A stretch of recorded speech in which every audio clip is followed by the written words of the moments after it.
Guys, এই যে একটা নৌকা দেখতে পাচ্ছেন, তো আজকে এই নৌকা নিয়ে একটা বিশেষত্ব ব্যাপার আছে। এই নৌকার একটা আজব কাহিনী আছে, আপনাদেরকে শোনাবো। তো এই যে নৌকাটা, এই নৌকাটার যে বিষয় সম্পর্কে আমি যতটুকু জেনে এসেছি এই এলাকার মানুষের কাছ থেকে, সেটা হলো এই যে নৌকাটা, এই নৌকাটার দেখেন উপরে ফিটফাট, ভিতরে সদরঘাট, মানে নিচের যে অংশটা এটা কিন্তু নাই, সাইডে আছে। এই নৌকাটা যে মানুষ বসবে কিভাবে, এই নৌকাটা কি চলবে? এখন কিন্তু এই নৌকাটা জলে নামাইলেও চলবে না। কারণ কি? কারণ এর উপরে ঠিকঠাক, ভিতরে সরি উপরে ফিটফাট, ভিতরে সদরঘাট, মানে ভিতরে নাই।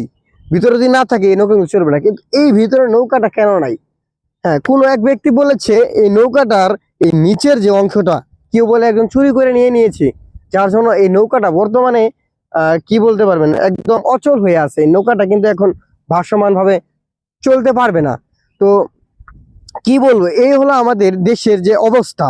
আপনাদেরকে এই নৌকার মাধ্যমে আমি বুঝিয়ে দিচ্ছি আমাদের দেশের অবস্থা বর্তমানে এরকমই।